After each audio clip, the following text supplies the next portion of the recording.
Comninos. This is something of the habit of the BCL, as we do this every year. The CEO attends the media who are accredited to this event. And before we we open the floor to questions to Mr. Comninos. We'll start with a statement from him, looking back at the season 8, which is about to be concluded tomorrow, and maybe give us a little bit of a hint for what lies ahead in the coming months.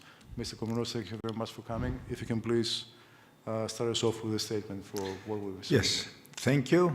Good afternoon to everyone. Thanks to all the members of the press that have joined us here and online.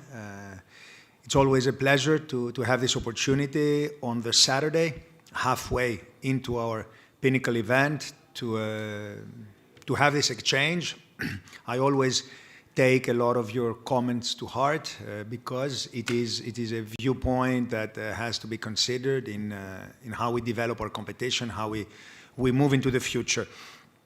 You know, season 8 for us, it has been promoted with turning the 8 horizontally into the infinity season, meaning we look into the future, we look into how to continue developing without a specific deadline in view, but to continue growing our competition that is only 8 years old into infinity. So in this process, we're very happy to be here in Belgrade, in this historic and magnificent Belgrade Arena, and I want to take the opportunity to thank everyone at the arena management and at the federation and at the Serbian government for making it possible for us to come here.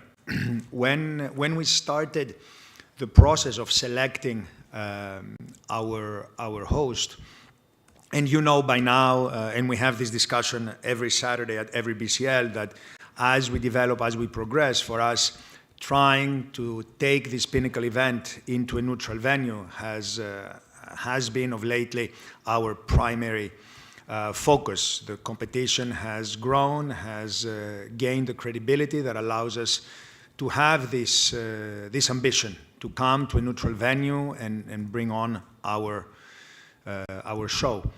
So when this year we started examining the options, to be very transparent, Belgrade was not our initial decision factor. For us, what was the critical point was our desire to continue being innovative, to continue being forward-thinking, and to take this huge leap of faith and introduce a BCL Final Four on an LED glass floor. So that for us became the target of trying to identify the best location. So we worked a little bit in a reverse engineering, where and how can we make this happen, and it became almost an obsession. You know, we now have thought about it so much, and trying to organize this event on this incredible LED floor became the paramount priority. And we had a lot of discussions and different selections. We also have to take into consideration geopolitical challenges that we're facing in our continent right now. So when we continue to have Israeli and Turkish teams into the competition, we knew there were some moving parts that we had to also account for. And we selected Belgrade as the neutral venue that could accommodate both. Our primary focus was to bring this impressive LED floor and to showcase it in such an environment, and then to make sure that all the other factors could be taken into consideration. So I really want to once again express my gratitude to everyone in the Serbian environment, starting with the government that from day one supported this project, the Federation, President Danilovic, Secretary General Bolic, in their continuous support, and coming down to another basketball legend, Goran Gribovic, the general manager of the arena, that has been instrumental in making this happen. So for us, it's great to be here in Belgrade and to enjoy this event. We had two amazing semifinals yesterday. The first one, I was looking at the statistics this morning, is the highest scoring semifinal in the history of the Basketball Champions League. Both games super exciting, a little bit like we had last year in Malaga, last possessions determining the finalists, and that's not something we can control. We can control many other things. We cannot control the level of excitement or the competitiveness of our Final Four. But very, very happy that up to this stage, it's been a very competitive Final Four, culminating a season that has been, without a question, the most competitive in our short 8-year history. The feedback we're getting from all the stakeholders, the clubs, the coaches, the players, representatives of the media is all about how this is a very competitive season with some of Europe's top teams playing in our competition. You know, we have 3 Spanish teams, but they are 3 out of the current 5 top-ranked teams in the ACB. We have a Greek team that is currently ranked third place in the Greek league. So the level of competition, not just at the Final Four, but everything that was previously executed, round of 16, quarterfinals, was of the highest level. So we're extremely happy that this continues here. Of course, we have 2 games still to go, third place game and the big final tomorrow at 8 o'clock. And we hope that we continue so that when we do our both internal but also public debrief, we can speak about not just a great event, but the best Final Four to date. That's it from my side. Happy now to speak less and hear a little bit your comments. Yes, we will take a question first from the gentleman there. Can you please wait 1 second for the microphone? Thank you. I am Mark Seriligno. Patrick, you say about the season 8, the infinity season, that you look to the future. How can you tell us about the future? What do you see? What do you envision? And where do you want BCL to go after this uprising level in only 8 years, establishing as an amazing competition in Europe? No, thanks. Look, for us, it's a process where every year we try to improve. Every year we try to offer to our clubs better conditions in which to compete. It's a marathon. You've always heard me say this. It's not a sprint. I don't know if we're in kilometer 8, but we're certainly still doing our baby steps in this process. So for us, every year we try to continue improving, gaining credibility into the marketplace, getting our voice and our opinion heard. And I believe that this is now established for the Basketball Champions League. It certainly is a journey that we have traveled. So we want to continue to grow. We want to continue to offer to our teams high-level competition, and we want to continue to attract some of the best teams in Europe. We want to continue to promote these teams.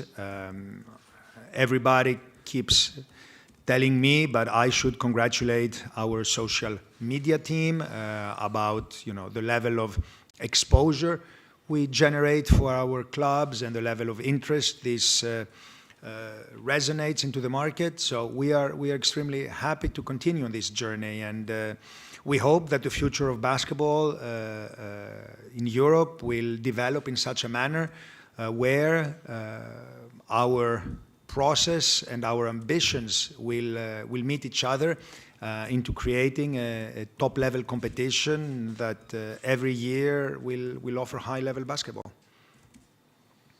Thank you. The gentleman here on the left. Can you please wait for the microphone? Thank you very much. Good afternoon. I would like to ask Mr. Comninos, more and more it is expressed, from the players, from the clubs, that take part to BCL year after year, that the quality of the competition is improved. The basketball aspect, is year by year better and better. When do you think, and in which stage are the discussions? We will arrive at the point to have the possibility from the teams that take part to the BCL to advance to the EuroLeague, or maybe that we will have a united league between the BCL and the Eurocup, because I know that there are such discussions. No, thank you. It is true. We are sitting now at the table with various stakeholders who have a common interest, which is to continue developing club basketball in Europe. And I think there is one consensus among all the stakeholders, everybody around the table, that something needs to change in order to allow the number 2 sport in popularity in Europe to generate the interest and the commercial value that it deserves. I think right now that this is the biggest challenge, and if you look at the various matrices, the interest for club basketball in Europe continues to be extremely high, but the market does not respond in a similar manner. So that means that something needs to change, and to make the product more attractive to the marketplace means to make it more simple to understand, more clear to promote, more competitive for all the participants. So part of the discussions, you are correct, involve a number of topics, one of which is also the possibility to unite, to merge the, let's say, second-tier competitions into one very competitive one, but this is part of a wider range of discussions, all aimed at the same direction, improving the ecosystem of European club basketball. So I believe that as these discussions continue, more clarity will be available to us, to you, to our fans, because at the end of the day, our responsibility is towards the fans, who then speak with their feet and with their touchpads, and that resonates conversely into commercial growth. So we are very happy that the competition continues to grow in its own merit on and off the court, but we certainly acknowledge that the current environment, the current ecosystem with different competitions, different rules, different accesses, because you mentioned a key point for us, that access to the top floor is still not available to some of the best teams in Europe that play in this competition. So we believe that all of these are questions that merit answers, but at least we are sitting at the table and addressing these questions. Thank you. Now the lady here. Hello, and thank you for being with us today. It's not about this Final Four, but I want to ask you about the Turkish clubs. As we know that Turkish clubs won't make to the Final Four after Nizhny Novgorod with Pınar Karşıyaka, but they really like playing in Basketball Champions League. And in one of your interviews, you said that half of the Turkish league wants to play in Basketball Champions League. I want to ask you, is it still the same? And how do you see the level of Turkish basketball? Thank you. Thank you. It is true. We had, in our very first edition in 2017, Banvit into the competition, and then once again we had Pinar in Nizhny Novgorod in 2021. And that are the two participations of Turkish clubs. So that is something that, is probably not indicative of the level of club competition or of interest in Turkey.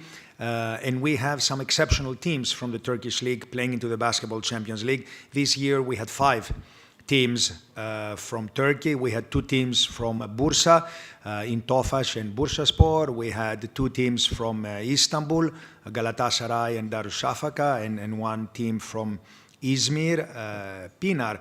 but none of them made it to the final stages. I think this is a testament to the high level of competition, because these are top teams. These are not teams that have anything that separates them dearly from the others. So for us, we believe that the relationship we have established with the Turkish Basketball Federation in terms of promoting the Basketball Champions League in Turkey will continue, and I can probably attest to what you're saying, that many teams in the Turkish league want to continue participating. Of course, my answer to them is the same that I give every year. Let's wait for the domestic league to finish. Let's see the final rankings, and then we will have a much better idea about which teams will be playing the Basketball Champions League. But we can certainly confirm that once again we will have great representation from Turkey into the Basketball Champions League. And I also, at this stage, need to also mention and thank the Federation for the collaboration we have now established for the qualification round tournaments in Antalya. We went there last year and had one of the best, if not the best, qualification round tournaments. So it is part of the overall collaboration with the Turkish Federation that is making tremendous efforts to grow the basketball. This new sport basketball center that is being built is testament to that. So we will continue to work very closely, and hopefully, especially for our Turkish friends, we will have Turkish representation in the Final Four. Thank you, Mr. Comninos. The gentleman over there. Hi, I would like you to talk a little bit about the Malaga example. 3 years ago, they took the decision to come to the BCL, which was maybe, let's say, a surprising one for some fans. And where are they now, you know, leading the ACB and playing for a trophy tomorrow? You know, how do you see their journey with you in the BCL and where they are now as a club? I will tell you my personal opinion. I think the question is equally directed to the Malaga management.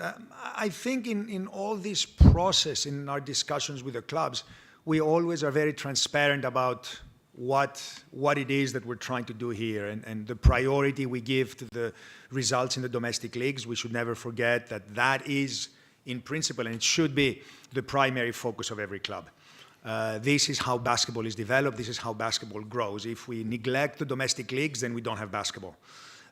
We need strong domestic leagues. We need week in and week out teams to continue playing at a high level and to continue developing the players that then go and contribute to the success of the national team. So that is always our process. And whenever we speak to any club, this is exactly what we try to communicate to them.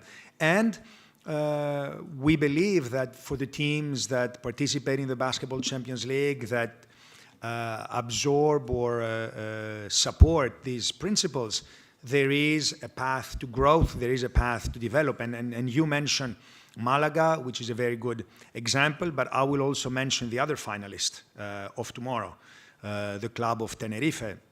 When we started 8 years ago, Tenerife was the only team from Spain that registered to play in the Basketball Champions League, and they were at the time ranked outside the playoffs. Since then, Tenerife has reached 4 Final Fours, has won trophies, has won Intercontinental Cups, has doubled in various metrics in terms of size, is consistently in the top teams of the ACB and participates in the Copa del Rey. And they are the first to admit that this journey, this common journey, has been beneficial for both sides. We started with one Spanish team in 2016, 2017. Last year, we had, I think, 8 or 9 teams from Spain competing with Turkey on how many will come and join the Basketball Champions League. So I think this journey and this collaboration is evident in this environment. And Malaga is another good example of a team that committed to the same values as us, respecting the results of the domestic league and focusing on the right balance between domestic league and European competition, because we all acknowledge that the ACB is probably the most competitive league in Europe, and 3 out of the top 5 teams of the ACB are currently here in Belgrade. So that shows that the balance for this level of clubs is in line with what we are presenting. And I think for Malaga, they are hosts. They were hosts last year. They are participants this year, and they also value this journey. Last year they won the Copa del Rey in Spain. So I think that the alignment of values is very clear, and now they are fighting once again for a European trophy. It had been a long time coming for them. So I believe that it is one of those collaborations where everybody is content because there is a common sharing of values, and that's essential when developing a competition, but also when trying to grow a club. Thank you. Since we were discussing Spain, we're going to go to another Spanish question, I believe, no? You prefer, I don't know, you prefer in English or in Spanish? Well, you can try in Spanish, we and can then we can give it a try. My English is not so good, but okay, I will try. No, you can, No, you can try in Spanish. it's- You can try in we Spanish. can try Spanish, Okay. and what's the worst that can happen? I will not understand. No, but and then, I want that don't worry. everybody understand. So, Mr. Comino, the first thank you for all the Final Four that you have built here in Belgrade. But I want to ask you about the fans, no? Because you said many times that the fans are the most important thing for your organization. But yesterday we saw that the arena was almost, empty, no? So, in the moment that you decide to choose the city for the Final Four, probably you have to think in the fans, no? That is the, as you say just a minute ago, is the most important for the organization. And I think it's a very legitimate question. The arena was not full yesterday, that is true. But when we take these decisions, there are so many different factors that have to be considered. And I mentioned before that this year our priority was on identifying a venue that could welcome this innovation that we're bringing into the organization of the Final Four. So that automatically meant that we could not go to one of the participating clubs, which is the only way to guarantee full attendance. We saw it last year in Malaga, which was an amazing event because we went to the home of one of the participating teams. But if we were to wait for the qualification of the 4 teams, we would never be able to put in place this priority of ours that was to show to the world our commitment to the growth and to the innovation that is the LED floor. Now what you see on television or on the court is the outcome of a very, very complex exercise in operations and logistics to set this up. So this cannot happen after we've learned the 4 participants. So we started on the basic principle that this year we're going to go to a totally neutral venue, irrespective of what the teams are. And as I said before, taking into consideration a number of factors, we needed an arena that can help us demonstrate this, and we also had to face a number of geopolitical challenges in today's world. So our choices were quite specific, and as I said before, grateful to have been able to forge this collaboration with Belgrade Arena in the city of Belgrade and the Federation, because again, this is probably one of the best arenas in Europe for what we wanted to do. And at that stage, we needed to make a compromise, not be certain that we would have the number of fans that we have used to having in the past. Only in our second season in the Basketball Champions League, we had almost 20,000 fans in Athens. The following year, we went to Antwerp. We had 17,000 fans, breaking records that have never been broken since in Belgium. So we know the relevance of fans and we know the importance, but this year we had to take a decision and prioritize something else, which was, again, a view into the future. And I believe that's part of our DNA, that's part of our intent to continue to grow and continue to break the barriers and demonstrate to the world what it is that we want to do. And as I always tell everybody at the team in the Basketball Champions League, we do not do what's easy. We do what's right. And in this, I think we took the right decision to come here. You know, I've been in sports in various different capacities for more than 20 years now, and there are not many events, single-day events, that can go to a neutral venue and fill up the arena or the stadium or the court or anything. So we acknowledge that. We acknowledge that the journey from Spain is not an easy one to come here, and we're grateful to the fans of Murcia, of Tenerife, of Malaga, and of course the numerous fans that came from Greece. And we acknowledge this is not an easy journey for three of our teams. And then we also acknowledge that this is an environment that is used to and almost spoiled by top-level basketball on a regular basis. So it is not automatic that the local environment is going to come and watch this game. It is something that we're continuing to work, and we hope that on Sunday we're going to have a lot more fans that come and celebrate this event. But as I said, you know, the full arena is a combination of two factors. Whether you have a home team or a team that brings thousands of fans, and we know a few years ago the EuroLeague Final Four was held here, and you know, the last game between Monaco and Olympiacos determined greatly the audience and the attendance in this arena. So we know that this is a factor. It's not automatic that an arena is full. So we continue to work in that direction.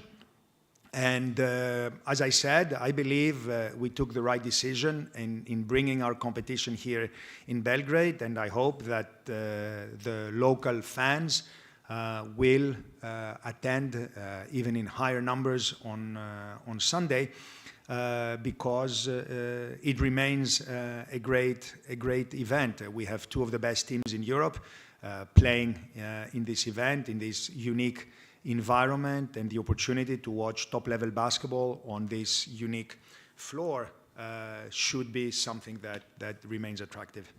The gentleman in the second row. Hello, Mr. Comninos. My question is about next season, though this season is not over yet. Are you having a discussion about some format changes into upcoming years? Because since I spoke with some clubs probably would like to have more guaranteed goal games. Other clubs coming from probably tough league, they think we are good. We have a dogfight in our national league every week. Are those discussions taking place, or is it still too early to talk about in some certain ideas? Thank you.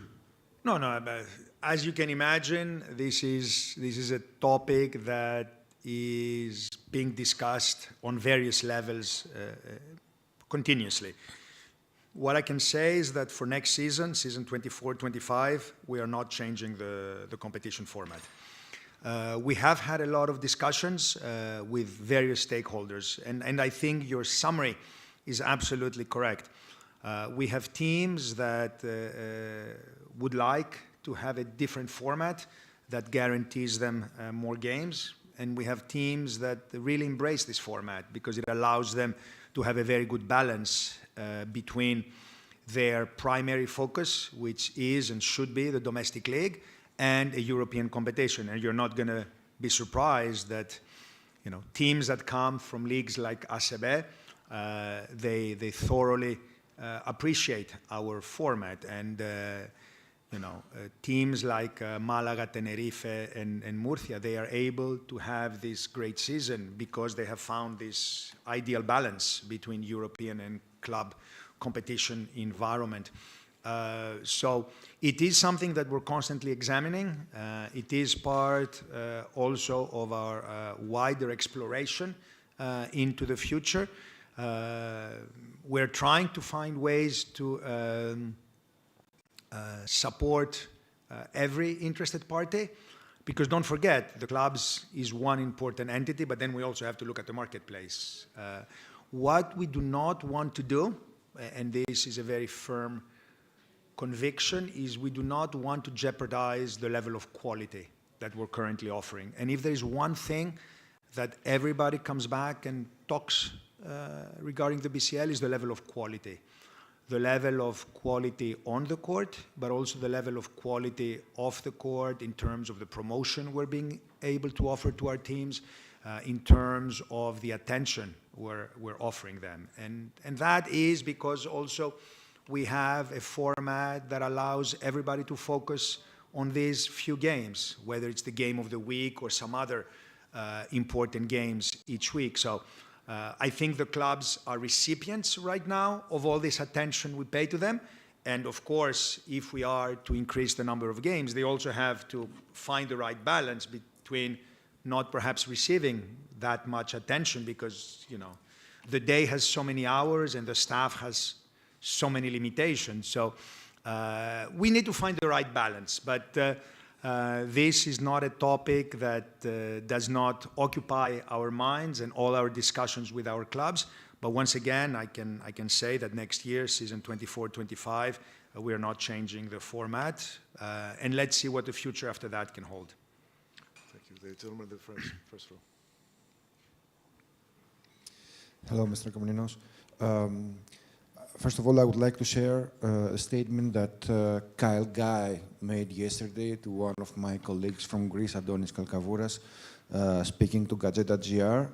Kyle Guy started his season in a EuroLeague team. He said that BCL is by far the second-tier competition in Europe so far, which means that BCL has reached one of its own goals since the establishment 8 years ago. But I guess that the main thing is the discussion about the unity and the unity of the European basketball. If I'm not wrong, in 2 years, the 10 years contract that the EuroLeague teams has with ECA expires. Do you think that this is a very critical milestone for the negotiations that you have with EuroLeague? And should the basketball community be afraid that if until then there is no agreement with FIBA, with EuroLeague, the dream of unified European basketball will be lost? I hadn't read the statement. Kyle Guy is the guy that scored some few points last night, right? That's the guy. Okay. No, it's always good to hear compliments. I think right now, for us, the key point is not whether we are second and a half, equal. This is not for us a KPI, if I can use that term for us. What has been important from day one is to continue to grow. And as I said, and linking it to your question, getting an opportunity to contribute in the shaping of basketball. And for those of you that have gotten tired of hearing me from day one, you might remember that when we started the Basketball Champions League in 2016, we had 3 key principles that are embedded into our DNA. One is the sporting principle access. So teams that come and play into the Basketball Champions League, they have to earn the right to play into the Basketball Champions League. The second is the inclusiveness, the opportunity for as many teams from the European continent to participate into the Basketball Champions League as long as they earned it. And this year we had teams from 15 different countries play into the regular season. We had 29 different countries represented for the entire season and 15 countries represented into the regular season. So that is the second point, inclusiveness. And the third part of our DNA and our mission was contributing in the shaping of international club competitions, starting here in the European environment. And I mentioned international club competitions, small point to raise. This is now a strategic pillar for FIBA. For those of you that follow a little bit more the politics and the strategic vision of FIBA, over the last 2 years in the different congresses, FIBA defined its strategy for the next cycle. And one is to continue the collaboration with the national federations. The second pillar is women in basketball. And the third pillar is growing international club competitions. So what we are doing in Africa with the NBA and BAL, what we're doing in Latin America with BCLA, we are launching BCL Asia in June. The first, well, it's a reforming of the FIBA Asia Champions Cup, but it's part of our family. What we're doing in Singapore, the winner of tomorrow's game on this court is going to Singapore in September, middle of September, 12 to 15 of September. We have the ICC in Singapore, where we are now involving teams from 6 different continents. So this is part of a much wider strategy that comes out of FIBA, which is shaping international club competitions. And when we look at the most complicated environment, which is without a doubt Europe, I think, as I said before, our third ingredient in growing the Basketball Champions League, contributing to the shaping of the ecosystem of European basketball, I think it is very relevant that we have now been able to gather everyone around the table. This happened when FIBA back in 2021 sent an invitation to the EuroLeague and also to the NBA to sit around the table and try to figure out what is the best way forward. And over these 2.5 years, we've had a lot of discussions, all of them propelled by the common interest to find the ideal environment that is most conducive to the growth of basketball. So we are sitting, as I said, around the table. Now, each stakeholder has their own priorities. That is inevitable when you sit around the table.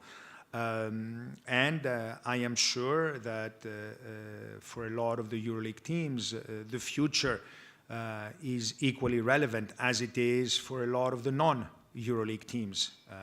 Every team wants to know what's happening the next day and wants to be better prepared for it. So our obligation is to provide as much information as possible. And as you mentioned, there are other factors that are contributing to how clubs take decisions. The expiration of licenses is just one of them. I think each and every club requires a level of certainty, a level of understanding, and a level of vision of how the future will look. And our combined obligation, not just us one-sided, but all the stakeholders have an obligation towards the wider basketball community to offer these sort of answers. And I believe that the time is now, not again just because certain external factors are coming in, but because there is a common sense demand for it. And as I said again, every stakeholder approaches this discussion knowing what they want and how they want to achieve it. Thank you. The gentleman here in the second row. Hi, thank you. You often use the term marathon, referring to all the innovative processes that BCL wants to carry out. Neutral venue for Final Four and possible format changes already expressed, but summing up the third and fourth place final, I think that's maybe a possibility to experiment, to introduce a new format for European basketball. We all know that in March Madness, a Final Four functions very well without that game. Do you think it's a possibility in the future to introduce it, or?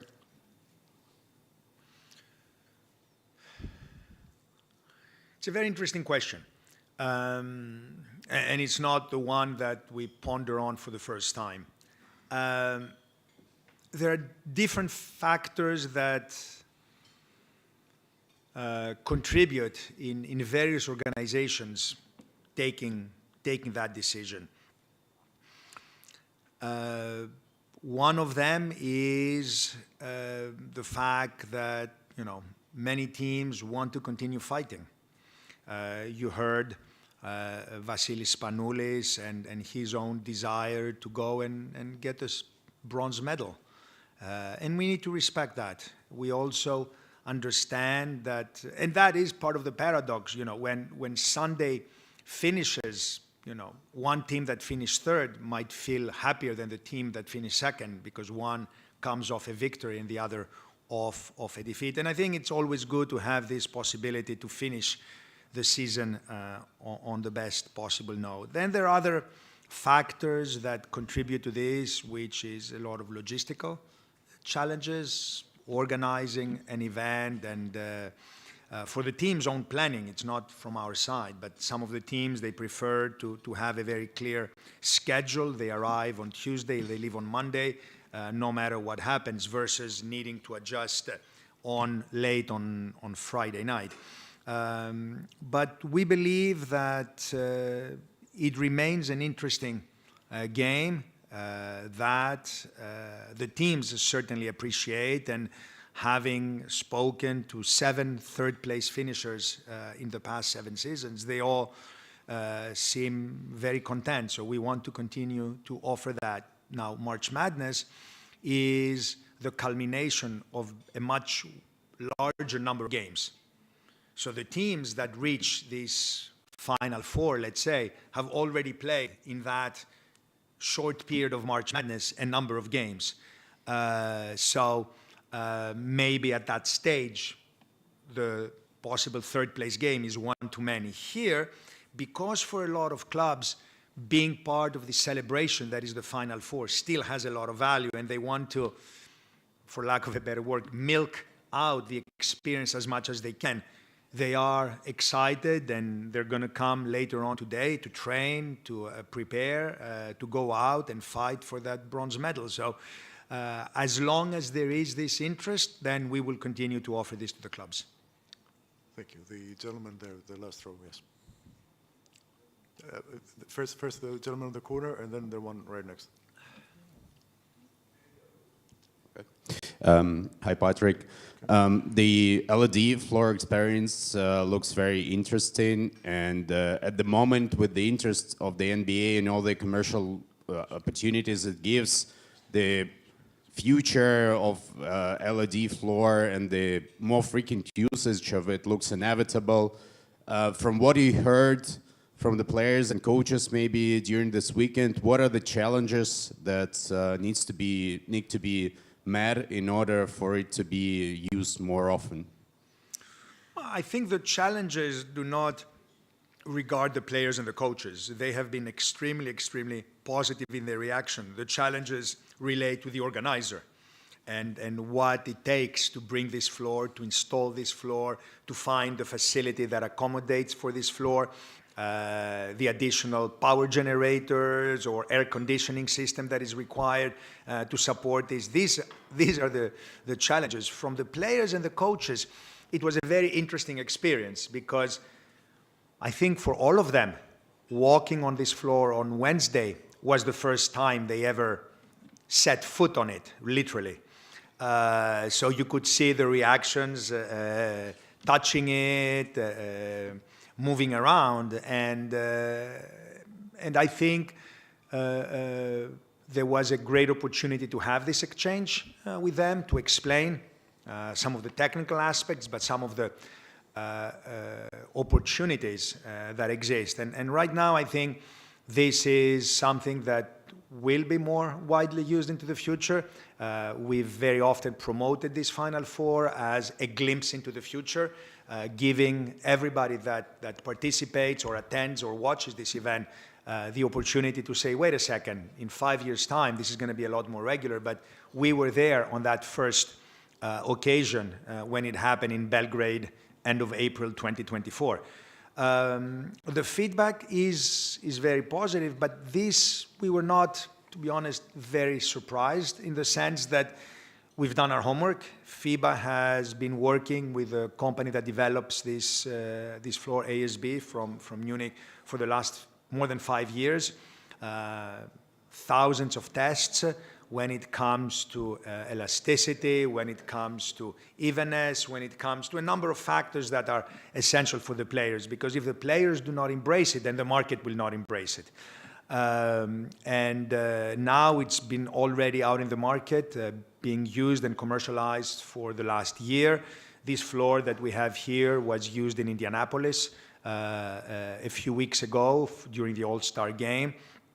And the feedback there was very positive as well. So I think from a player's point of view, there are no questions as to the opportunities it offers or as to the safety it provides, to the uniformity on the floor, to the elasticity on the floor, as Marcelino was saying, with this floor maybe 5-6 more years. So it's something that has been a resounding success for the players. Now, what becomes very interesting, like any technological development, is how this is now introduced into the market in a much wider scale. And this is where key questions will come from clubs and from arenas in the future. But I believe that our desire to be innovative, to be in the foreground, to test the limits, break the barriers, whichever way you want to label this, has been in the right direction and very much in line with our DNA, always trying to be an incubator for innovation. You've always heard me say, you know, we are a startup, or we were a startup, which allowed us to try a lot of new things, and it is part of our DNA to continue to push the limits, and bringing this floor here was an enormous challenge, but it gives us great pleasure that it's receiving this level of interest that it does. Last row again on the left side. Hello, Mr. Comninos. First of all, I would like to thank you for sharing your time with us and being at this roundtable. I would like to ask you about your thoughts on Serbian basketball, apart from Red Star and Partizan, which are the pillars of the Serbian basketball. But what do you think about the Serbian National League? You know, there was a lot of talks, you know, about the quality of the league and being improved during the last few years, you know, and there are also talks about how can it develop, you know, in the future. And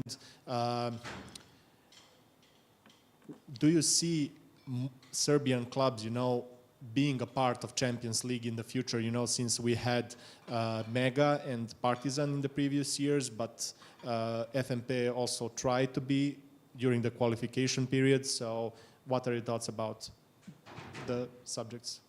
No. I think it's a good question, revolving very much about the location where we have the opportunity to host our event. And without a doubt, this is one of the biggest cultures, basketball cultures, in European basketball, without a doubt on that. And, you know, Serbian basketball is celebrating 100 years this year. Also played a role in our decision to come here and to collaborate with the federation. That goes to show you the level of history that exists here. And during the awards ceremony, we saw a glimpse, a very small fraction, you know, the legends that have graced the courts here in Serbia, but also the impact Serbian basketball has had around the world. I mean, we are talking about the finalists to the last World Cup, so you don't need me to tell you how impactful and relevant basketball is here in Serbia. Now, when it comes to the specificities of the league, the structure, the competitiveness, I think, you know, the more appropriate responses come from your own clubs in the General Assembly. What I've always said, this does not apply specifically to Serbia, is that each domestic environment is responsible for developing the domestic league, for establishing a structure that is conducive to growing the sport, to allowing the teams to develop, to progress, and to become stronger. I follow all the European domestic leagues. I have to agree that, or to confess, I have to confess that the Serbian domestic league is not the easiest format to follow, even for someone like me that understands and embraces formats. You know, you've played 30 games, but now there is a new stage of the competition with teams that have not played so far, and at what stage they enter and how far they go. And I've said this for European ecosystem, and I'll say it for any environment. It has to be simple, it has to be easy to explain, and most importantly, it has to generate fan interest. And that, I think, are the key ingredients. I'm not, again, the one that should have a very strong opinion. It's the clubs that have this opinion, and we, from our side, as Basketball Champions League, and you mentioned Partizan in our first year, Megalek following years, MHP also in the qualifiers being a host as well. So we want to have more Serbian teams. That is without a question. Now the challenge is that the ranking that we use for Serbia does not inspire a lot of confidence in Serbian clubs to come and play the qualification round. So this is something we're also exploring, ways to make it possible for teams from one of the most important regions in Europe to participate in the Basketball Champions League and to have these opportunities. So to answer specifically, yes, we would like to see more Serbian teams, but who would not? And I believe that Serbian basketball is deeper than Partizan and Red Star. Now it is up to Serbian basketball to make that statement to the world. Thank you. First the gentleman in the purple top, and then you. Hello, Mr. Comninos. I wanted to ask you about the. I speak about the particular case of Unicaja, but I think that are other clubs in a similar situation. When in 2021 Unicaja joined BCL, they signed a contract for 3 years that is expiring right now. How are you going to handle that situation? A new contract only depends on the ACB table. How are you going to handle that? Thank you. Thank you. I think right now the ranking of Malaga as top of the ACB should not put any worries in anyone's minds.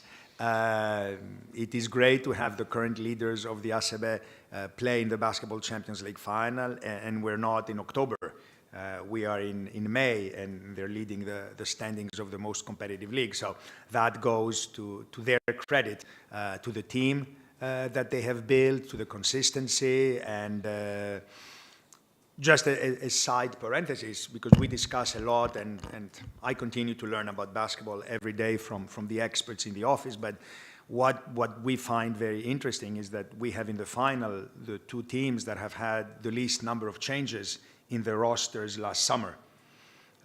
So that, I think, is also a clear messaging on how to develop a team and to remain consistent and to remain focused. And it's great to see, you know, teams that played in the Final Four last year and continue to develop at the highest or compete at the highest level. Now, specifically for Malaga, I think our common journey remains a solid one, and the relationship is an extremely good one. So we expect Malaga to continue with us next season and to have similar results and competitive level. Thank you. Now, the gentleman in the black top, yes. Good afternoon, Mr. Comninos. You talked about Turkish teams, Spanish, Serbian teams, Greek teams. I would like to touch a little bit on the Italian landscape. After Virtus Bologna won the trophy in 2019, we haven't had a single Italian team in the final stage of the competition, whether it was Final 8 or Final 4. And for two Or top 16 recently? Or top 16, exactly. And in the last 2 seasons, we only had 2 Italian teams participating. So, first of all, I would like to ask you if you believe that next year we will have a 3rd Italian team participating in the regular season, if there have been any conversations. And secondly, one thought about the ambitious project of Dertona Basket to join the competition this year. Thank you. No. I think you answered part of the question by confirming the results of the Italian teams over the last years. And because one of the things we do take into consideration is the ranking that we have established. And it's not a surprise, and it should not come as a surprise, that Italy has dropped in that ranking. This is mathematics. It's not something that we influence. But once again, unfortunately for the Italian league, this year there was not an Italian team in the top 16, same as last year. So that impacts, of course, the ranking. And this year, probably we haven't finalized all the rankings, but if you do the math, this year there were 4 Italian teams at the starting block. We had 2 teams in the regular season and 2 teams in the qualification round. So if you then do the math and look at the points collected, divided by these 4 teams that had the opportunity, one can easily understand the challenges. So we are waiting for the conclusion of the season, as we do with all the leagues, in order to look more closely at our own access ranking and then at the tables of the domestic leagues in order to define what the composition will be next year. When it comes to Tortona, for us, it's a great project, and this new Cittadella Arena looks impressive. We have had members of our team already visit the works, and I will try to make my own way into Tortona over the next weeks. We've had discussions with the club, and I would like to use the opportunity that the Final Four was actually played the earliest we've ever played it. That gives us a little bit more time to go and watch national playoffs and see a lot of our clubs in action at the domestic level. But the Cittadella project is a very ambitious and interesting one, and it is in the city center, and I think that's going to answer one of the key challenges that Tortona had, which was the distance between the arena and the city. And now it's an amazing 5,000 arena in the city center that we expect to be a game changer for the club. So we know that there are 2 game days left in the Italian league, and depending on the results, we will then know exactly what the final rankings will be for the teams that make the playoffs, and then to see how we move from then on regarding Italian teams. But it is true that the last years have not been helpful to the rankings, and that inevitably has an impact. One last question in English, and then we'll attempt the Spanish. Mr. Comninos, thank you for your time with us. You used the word ecosystem just before. I want to ask you, the situation right now in Europe with all these different international competitions, all the different structures in domestic leagues, all the regional competitions that are, that include more than one country. Is there a wider vision from your side to try and unify it and try to make it more understandable and more attractive to the casual fan, but also to the teams? Because, for example, there is teams that win one competition and are supposed to be promoted to a different competition, then financially they cannot support it. Then even here in Belgrade, there is teams that are unsure about their future. Then in domestic leagues, there is different systems in different countries. So do you have a vision to try and make it more understandable to everyone? I think that touches the core of our discussions and of our challenges. And I think any competition, in order for it to be commercially attractive, in addition to what is happening on the day-to-day basis, has to have a system that is clear for the marketplace to understand. And that is not the case with basketball club competitions in Europe today. And we've witnessed this, and everybody witnesses that. I think the market share that club competitions in Europe occupy today is trying to use the right adjective, is pitiful.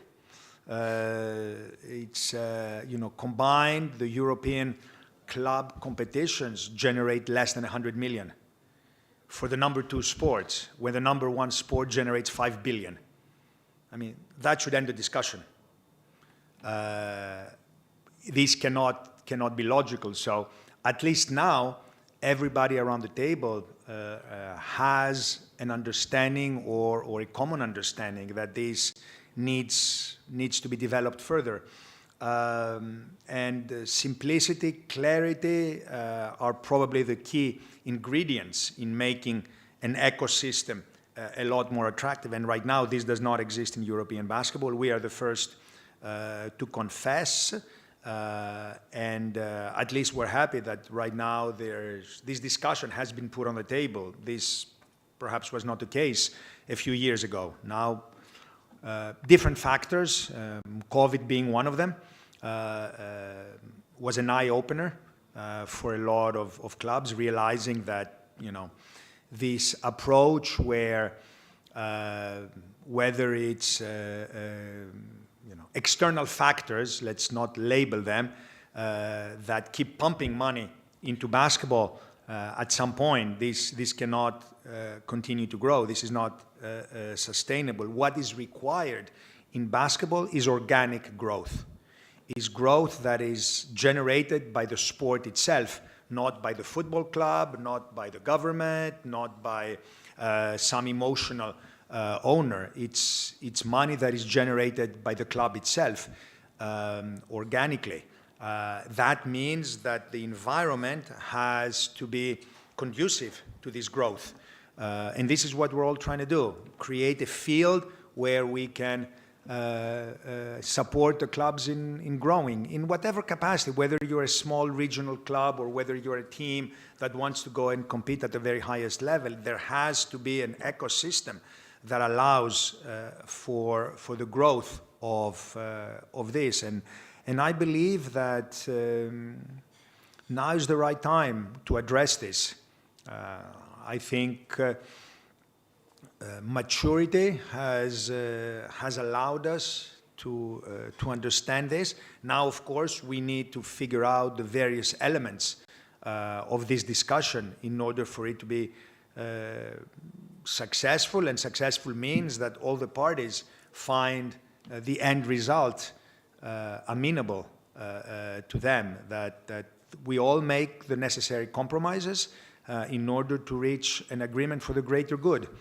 And that involves the domestic leagues, that involves the international competitions, that involves the national teams. That is the ecosystem. No man is an island.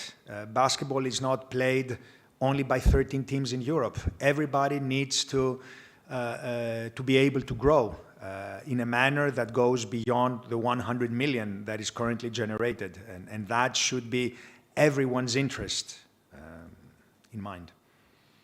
Thank you. That was the last question in English. And unless, I think the question in Spanish is no longer happening, right? Okay, so if that's the case, unless you have a closing statement, Mr. Comninos.